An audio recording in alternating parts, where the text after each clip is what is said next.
Senior सहाफ़ी तज़ियाकार अज़हर जावेद साहब ने स्टूडियोज़ में ज्वाइन किया है, उनसे इस हवाले से मज़ीद बात करेंगे। अज़हर साहब, बहुत शुक्रिया आपके वक्त के लिए। आप एक लंबे अरसे तक मौजूद रहे हैं लंदन में, तमाम खबरों को देखते रहे हैं। नवाज शरीफ की जब तकरीर थी उसको एक्सपेक्ट यही किया जा रहा था कुछ इसी तरह का बयानिया होगा, क्योंकि बड़ी बहस छिड़ी थी तमाम न्यूज़ चैनल्स पर कि एक सख्त बयानिया, सख्त मौक़िफ़ जब उन्होंने लिया, शहबाज शरीफ को यहाँ से वापस भेजा गया, बड़ी तनकीद हुई उस मामले पर भी। आप अब किस तरह से देख रहे हैं, क्या स्टांस लेंगे जिस तरह से उन्होंने तकरीर अब ये की है, क्योंकि आप साथ वापस भी आए हैं तो बहुत सी चीज़ों पर अब आपकी नज़र भी है। देखिए, मेरा ख्याल है ये थोड़ी सी एक मीडिया प्रोपेगेंडा इसे ज़्यादा कहेंगे कि मियाँ साहब ने बहुत ज़्यादा सख्त स्टैंड लिया। ठीक है। चंद दिन पहले जो तकरीर उनकी एक आई थी, ये जो बातें मियाँ साहब करते हैं, ये पिछले 3.5-4 साल से वो यही बातें करते हैं। जब निजी महफिल में बैठते हैं या दोस्तों के साथ बैठते हैं या पाकिस्तान से लोग गए हुए होते थे तो उनके साथ बैठते थे, तो वो यही सवाल करते थे कि ये कौन लोग थे, जो कल भी उन्होंने तकरीर परसों में भी कहा। तो उनका सख्त बयानिया इस लिहाज से आप ये कह सकते हैं कि जो वो अपने साथ होने वाले उनके बकौल के जो जुल्म हुआ उनके साथ, जो कुछ हुआ, उनके जिम्मेदार कौन थे? वो 5 लोगों को जिम्मेदार ठहराते रहे। आपने देखा कि वो जो मुस्लिम लीग नून के जलसे भी हुए तो उनमें तस्वीर भी 5 लोगों की चंद दफ़ा दिखाई गई, नाम भी लिया गया और बताया भी गया। वो जिस पर्टिकुलर मेरा ख्याल आप तकरीर की बात कर रहे हैं, वो भी उनकी एक पार्टी की मीटिंग थी जिसमें वो उन्होंने जूम से वहाँ खिताब किया, तो उसमें भी उन्होंने वो सवाल किया। उस हिस्से को निकालकर हाईलाइट किया गया, इस हिस्से को लेकर हाईलाइट किया। अब देखिए, 2 चीज़ें हैं। एक है, अब इलेक्शन का मौसम है। इलेक्शन का मकसद ये होता है कि पावर लेनी है, आपने सीटें मैक्सिमम लेनी है, और उसके लिए आपको हर एक को साथ मिलाना होता है। वो कहते हैं ना, बेवक्त की लड़ाई जो है वो ठीक नहीं होती। मियाँ नवाज शरीफ जो है उनके साथ एक ये कह सकते हैं कि खुशकिस्मती ये है कि उनके पास जो उनकी लीडरशिप उनके बाद है, वो भी बड़े समझदार और इस लिहाज से कि उनके साथ मुखलिस है।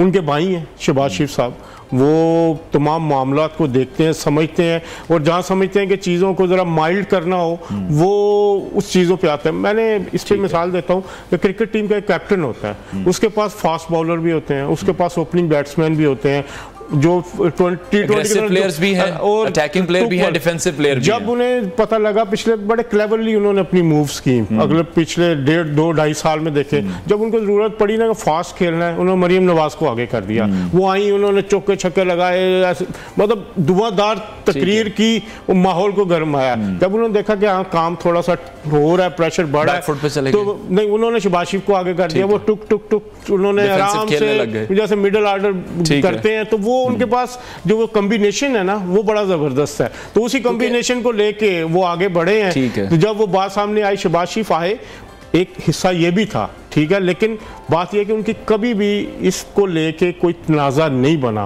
तो उस चीज़ को देखे, आज वो कामयाब हुए हैं और अपने प्लेयर्स के साथ खेलते खेलते आज जो वो खुद परसों यहाँ पे लाहौर में लैंड करके जिस तरह का जलसा कर गए, 4 साल पहले हम लोग या सारे लोग ये कह रहे थे, बहुत सारे लोग, कि नवाज शरीफ का तो दौर ख़त्म हो गया, नवाज शरीफ तो अब किस्सा पारी ना हो गया। ये नहीं किया जा रहा था। अच्छा, जब उन्होंने तकरीर की है, उन्होंने तकरीर में यही कहा है कि मफामत की जाए, बदला ना लेने का आंसर वहाँ पर मौजूद था, तो इस पर विद इन द पार्टी फिर कितनी को गुफ्तगू हुई है और सब इस फैसले पर मुत्तफिक हैं? क्योंकि नवाज शरीफ साहब खुद ये कह चुके हैं कि ये अगर उनके साथ तो ज्यादती है ही है, ये मुल्क के साथ बड़ी ज्यादती है, अवाम के साथ बड़ी ज्यादती है। देखिए, इस वक्त ना मैं गुज़िश्ता 3 दफ़ा उनके साथ आया हूँ। 2007 सितंबर जब मुशर्रफ का दौर था, मियाँ नवाज शरीफ जब आए तो एक टेंशन का माहौल था।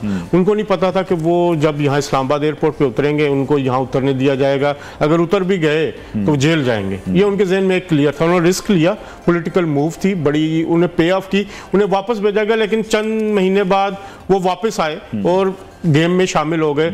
जो पावर प्लेज हैं उसमें सारा, जो पावर कॉरिडोर्स में 2018 में आए, उनको पता था उन्होंने जेल जाना, उनको सजा हुई थी, बेटी का हाथ पकड़ा, यहाँ पे उतरे, एयरपोर्ट पे सैकड़ों पुलिस एहलकार थे, उनकी मौजूदगी में वो चले गए। 2 मरतबा रिस्क लिया। इस मरतबा भी इलेक्शन के करीब उन्होंने आना ही आना था, चाहे उनके लिए हालात साजगार होते या ना होते। तो इस वक्त हालात साजगार थे। जब मैं इस फ्लाइट में आया मुझे बड़ा डिफरेंस लगा। डिफरेंस इस लिहाज से लगा, मुझे लगा जैसे कि वजीर आजम आ रहा है। जो प्रोटोकॉल आप देखें, प्रोटोकॉल कहाँ मिला है उनको, जब चंद हफ्ते कबल पाकिस्तान का हाई कमिश्नर उनको ऑफिस में आके मिलता है। लेकिन इस पर बड़े सवाल उठे कि किस कैपेसिटी में उनको ये प्रोटोकॉल दिया गया। जैसे आपने बताया कि हाई कमिश्नर आके वहां पर मिले हैं, फिर यहां पर हम देख रहे हैं सीसीपीओ साहब उनको सलूट कर रहे हैं, फिर किस कैपेसिटी में लाहौर इंटरनेशनल एयरपोर्ट से उन्हें हेलीकॉप्टर के जरिए मीनार पाकिस्तान ले जाया गया। ये बड़े सवाल उठ रहे हैं, इस पर बड़ी तनकीद भी हो रही है। तनकीद देखें कब नहीं होती, तनकीद तो हर एक पे होती है, लेकिन आप देखें जब हवा चलती है ना, हमारी पंजाब की सियासत में खास तौर पर हवा जिस तरफ चल रही होती है सब उसी तरफ चल रहे होते हैं। इस वक्त मियां नवाज शरीफ की हवा चल गई है और आने वाले दिन जो है वो मियां नवाज शरीफ के लिए मजीद बेहतर होते जाएंगे।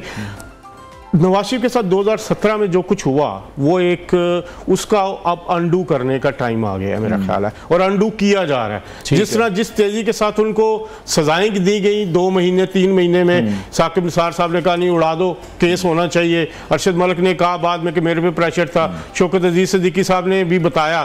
तो अब जो टाइम है, तो मुझे तो लगता है कि जब तक नवाज शरीफ अहल नहीं होंगे पाकिस्तान में इंतखाबात भी नहीं होंगे, और अगर मियां नवाज शरीफ जल्दी अहल हो गए तो इंतखाबात भी आपको जनवरी में। लेकिन पाकिस्तान तहरीक इंसाफ अब यही कहती दिखाई दे रही है कि जो कुछ उनके साथ हुआ अब उनको विक्टिम बनाया जा रहा है ताकि नवाज शरीफ साहब को वजीर आजम बनाया जा सके। तो आप किस तरह से देख रहे हैं, अगर पाकिस्तान तहरीक इंसाफ को या उनके चेयरमैन को मौका मिलता है कि वो भी इंतखाबात लड़ सकें, उसी तरह से जोरों शोर से मैदान में आ सकें, मुस्लिम लीग नून आज जिस इस सिचुएशन में है कि वो पाकिस्तान तहरीक इंसाफ का मुकाबला कर सके, क्योंकि वोट बैंक तो अभी भी पीटीआई का बहुत ज्यादा स्ट्रांग है। जिस तरह से हम देखते हैं यूथ उनके लिए निकलती है, क्योंकि बड़ी तनकीद हुई कि जब मियां साहब वापस आए हैं तो लाहौर से लोग नहीं निकले हैं, पूरे मुल्क से काफिले बुलाए गए थे इस जलसे को भरने के लिए। देखिए जो नून लीग का वोटर है, रवायती वोटर, वो इलेक्शन के दिन निकलता है, ये एक प्रूवन फैक्ट है पिछले 30-35 साल से।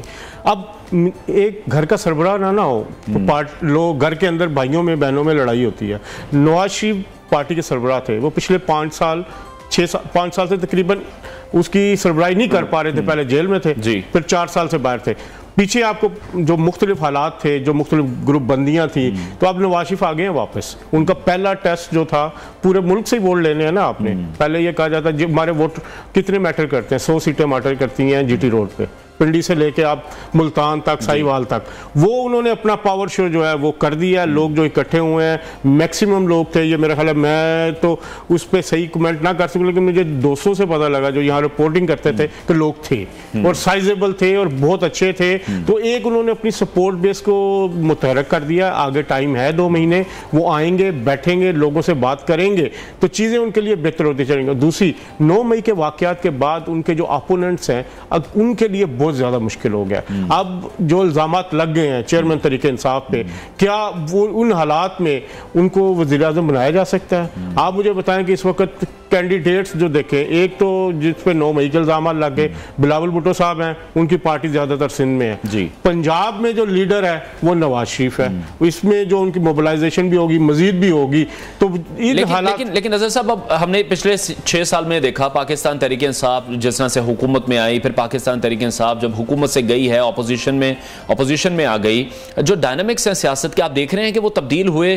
पीटीआई ने जिस तरह से नून लीग की सियासत पर डेंट डाले हैं, उसकी भरपाई किस तरह से करेंगे? देखिए, मुस्लिम लीग नून को जो सबसे बड़ा मसला दरपेश है वो महंगाई का है। एक आम आदमी को जो मसला है, जो चेयरमैन पीटीआई की मोहब्बत अपनी जगह है, लेकिन नफरत महंगाई की वो ज़्यादा डेंट डाल रही है मुस्लिम लीग नून की मकबूलियत को, या उनकी जो 16 महीने की पीडीएम की गवर्नमेंट थी।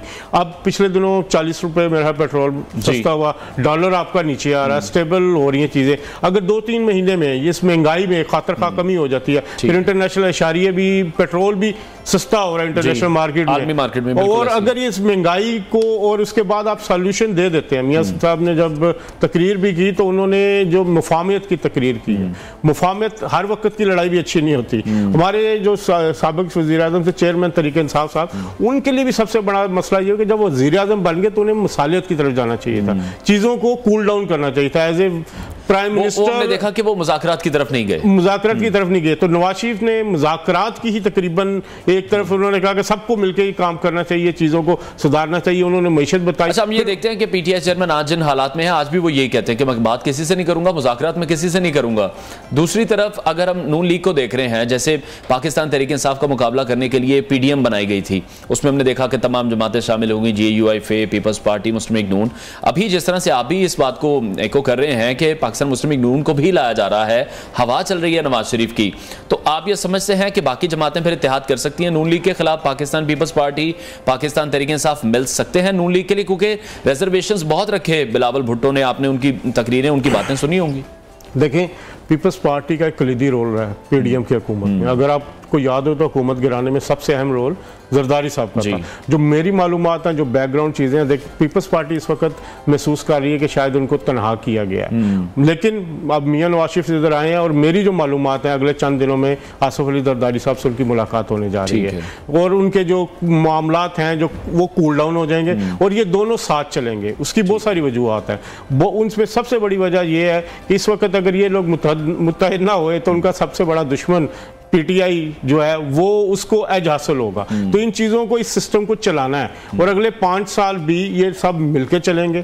तमाम चीज़ें कहीं ना कहीं, मतलब आप कह सकते हैं कि बंटवारा। तो आप ये कह रहे हैं कि अभी भी इन दो बड़ी जमातों को खौफ है पाकिस्तान तहरीक इंसाफ के चेयरमैन से, जो जेल में मौजूद हैं? बिल्कुल है। उसकी वजह है, उसकी वजह ये है कि जो डेंट आपने अभी बात की महंगाई का, वो है, इशू है। 16 महीने में आप कुछ भी कहें, मतलब कोई भी बहाना भी बनाए, लेकिन अज़र साहब, अवाम तो ये सवाल करते हैं ना कि ऐसा नया नवाज शरीफ क्या करेंगे जो शहबाज शरीफ नहीं कर सके। शहबाज शरीफ के पास वही टीम मौजूद थी, वही वजीर खजाना आएंगे जो नवाज शरीफ के, शहबाज शरीफ के साथ थे, वही नवाज शरीफ के साथ आएंगे, करेंगे क्या? देखिए, जो पीडीएम की हुकूमत थी वो एक मखलूत हुकूमत थी, मतलब जिन 2-2, 4-4 वोटों पे हुकूमत खड़ी थी। मुस्लिम लीग नून के पास अक्सरियत नहीं थी। शहबाज शरीफ साहब ने उसको पॉलिटिकली बहुत अच्छा चलाया है, लेकिन मैनेज वो इस वाले से इंटरनेशनल एक तो प्रॉब्लम्स थी जो भी इकॉनमी को लेके, उस चीज़ों को वो मैनेज नहीं हो पाई। वो एक उनकी जो मुस्लिम लीग नून है या नवाज शरीफ साहब है, वो इसकी जिम्मेदारी नहीं लेते। वो कहते हैं हम सब की थी। अब वो कहते हैं जब मैं आऊँगा तो मैं अपनी फैसले खुद करूंगा। उन्होंने अपनी तकरीर में भी जो एक मुआशी तरक्की के हवाले से बात की, तो वो उनका ट्रैक रिकॉर्ड भी है। 2013 से 17 तक उन्होंने उसे शोकेस भी किया कि हमने ये किया, हमने ये किया, हमने ये किया। तो अब भी जो बयानियां हैं या जो मंशूर है वो यही है कि मईशत को बहाल करेंगे, लोगों को रोजगार देंगे और इस मुल्क को आगे लेके चलेंगे। 2/3 अक्सरियत ले सकेंगे? नहीं, 2/3 तो मुश्किल लगती है। 2/3 तो नहीं, सिंपल भी मिले तो इत्तेहादियों के साथ मिला के 2/3 हो सकते, क्योंकि जो हालात पीटीआई के साथ जा रहे हैं, जिस तरह के उनको मसाइल का सामना, जिस तरह के इल्ज़ामात हैं जो बड़े संगीन इल्ज़ामात हैं, उसमें 9 मई को आप इग्नोर नहीं कर सकते। जो स्टेट के खिलाफ कार्रवाइयाँ हुई या स्टेट के खिलाफ जो बातें, जो हमले हुए, चीज़ें हुई, तो इन हालात में आप क्या समझते हैं कि चेयरमैन पीटीआई को वज़ीर-ए-आज़म बना दिया जाएगा? ये तो चीज़ें, इलेक्शन डे बड़ा मैटर करता है, इलेक्टेबल्स मैटर करते हैं। आप जो पंजाब में, सिंध में, बलोचिस्तान में, क्या वो पीपल्स पार्टी का, पीटीआई का टिकट लेना पसंद करेंगे? इस वक्त तो लाइनें लगी होंगी। अभी चंद दिनों तक आप देख लीजिएगा, जो जोड़ तोड़ होगा ऑलरेडी शुरू हो चुका। बलोचिस्तान में मुस्लिम लीग नून का होमवर्क मुकम्मल है, जो और लोग उनको ज्वाइन कर रहे हैं। ठीक है, आपको पता क्या डायनामिक्स। लास्ट कमेंट कीजिएगा नवाज शरीफ की हिफाजती जमानत के हवाले से, जो कि 24 तारीख को खत्म होने जा रही है, तो आपको लगता है कि जल्दी बरी हो जाएंगे या फिर जेल जाना पड़ सकता है? देखें जी, आज़ाद अदलिया हमारे जो नए चीफ जस्टिस हैं काजी फायज ईसा, उस पर उन पर नवाज शरीफ साहब भी एतमाद का इज़हार कर चुके हैं। अगर जेल भी जाना पड़े तो कोई बड़ी कीमत नहीं है। नवाज शरीफ साहब ने उस सरेंडर करने के लिए 24 को जाना, तैयारी के साथ आए हैं, तैयारी के साथ आए हैं, वो इस माइंड के साथ आए हैं कि अगर मुझे जेल में भी जाना, क्योंकि वो समझते हैं, उनकी लीगल टीम समझती है कि ये मुकदमा स्टैंड नहीं करते, क्योंकि जज अरशद मलिक जी कह चुके, जस्टिस शौकत अजीज सिद्दीकी भी कह चुके। बहुत सी ऐसी बातें हैं जो कि उन्होंने दोहराई भी थी। बहुत शुक्रिया अजहर जावेद साहब, सीनियर साफी तजियाकार, हमारे साथ इन कॉन्वर्सेशन थे। नाज़रीन, ब्रेक लेते हैं, ब्रेक के बाद आपको दोबारा ज्वाइन करेंगे, साथ रहिए।